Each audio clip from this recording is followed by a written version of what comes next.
Miss Kobayashi's Maid Dragon is honestly my favorite anime from the winter 2017 season. I've complimented this series a lot. I just think it does so much right and very little wrong. And I've said this, I don't think I've said this completely in the reviews for this. I might have, but I know I've said it on my podcast. But I do think that Miss Kobayashi's Maid Dragon is the spiritual successor to Lucky Star. There's a lot of similarities to this and Lucky Star. With Lucky Star, it's just a lot of, like, sometimes only a couple minutes for a scene, and it'll just cut away to multiple scenes with the group of characters in their school setting. It goes super basic and also really artistic with its animation for jokes and comedic gags. But at the core, it was just a comedy series that really didn't need an ending. It was just kind of, it just had a lot of funny moments, and it was very episodic and just random situations and just conversations. And that's exactly kind of what Miss Kobayashi's Maid Dragon is, except there's a bit more of a story. Now, I don't think there is some crazy story here. At the most, it's just a matter of where these dragons ultimately end up. There is some subtle romance with Kobayashi as well as Toru, but at the core, the way they edit this and the amount of, like, scenes and comedy moments that they have in this are very similar to Lucky Star, especially with some of the animation choice designs. And I mean, I'm just really happy because I love Lucky Star. It's one of my favorite anime, and I'm glad there is something so similar to it because I've been missing Lucky Star, I'm not gonna lie.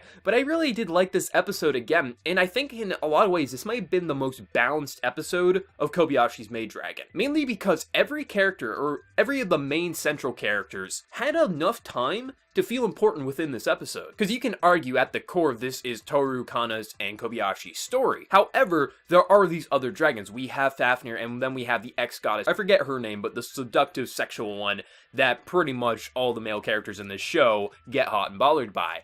But they still are, in a way, main characters in their own right, based on the amount of time they've had on screen within these past few episodes. So I do think they are also main characters, but we got time with each and every one of them. I mean, we start out the episode, we have Kana and her school friend who literally has a crush on her, and there were some cute moments with that. I just love how, like, expressive they go with, like, these hearts on screen when she's on screen and she just is flustered by Kana. I really like that, but then it was also kind of Toru, as well as Kobayashi, going over to visit Kana's friend, who also has a sister who acts like a maid, and I loved all that jealousy that Toru has, and then them dragging her into kind of cosplay with her kind of a thing. But there was also a good amount of content with Fafnir as well as this ex-goddess. In terms of the ex-goddess, she pretty much gets summoned by this kid in a magical family who turns out his father is actually the boss of Kobayashi. But it's interesting because she gets summoned first, so this demon doesn't get summoned. And essentially, she is just trying to flirt with this kid. And usually I'd be pretty weirded out by this, but there's something with the animation and the comedy and the timing of the dialogue. It doesn't feel weird, just funny.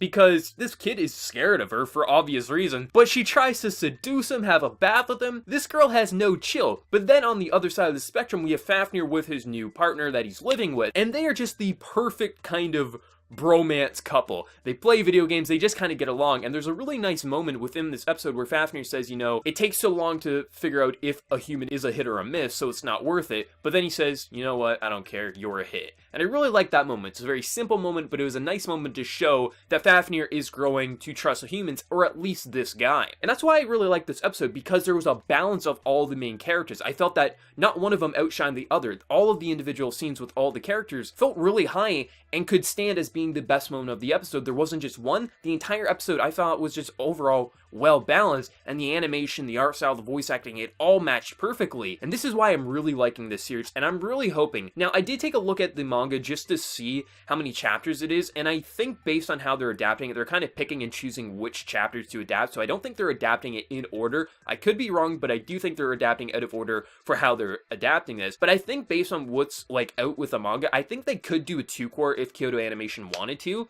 and I'm really hoping they do. Now, granted, this could just be a 1-core, but I'm having such a fun time. I would love a 2-core like with what I got with Lucky Star, but time will tell. I think it's safe to say this is going to sell like crazy. I think this is going to be a very successful series, Blu-ray and DVD sale, and also word of mouth has been amazing on this season. But I just really hope this is going to get more than one season. I hope this either is a 2-core, a split core, or we get a second season if the numbers are there for this series. But this series so far, I really don't have a major complaint with it. To be 100% honest, so far, I feel like everything is balanced. There's enough time. I feel like we're growing enough, as this isn't really a story about reaching an end goal. Like, I don't really care if we see Toru and Kobayashi get together. You know, at the core, I'm just interested in watching them grow and learn together and accept that they have their differences but similarities.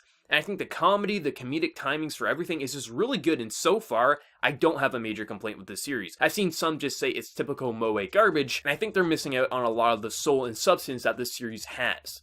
But this episode, it was damn good. To be 100% honest, I think this might be my favorite episode of Kobayashi's Maid so far. There is a lot of good episodes. I mean, I don't really have a bad episode. There definitely has been hit or misses throughout certain episodes. But this, I think, because it's the most balanced, definitely is my favorite episode of the show so far for me. But I'm interested to hear what everyone thought of this episode of Kobayashi's Maid.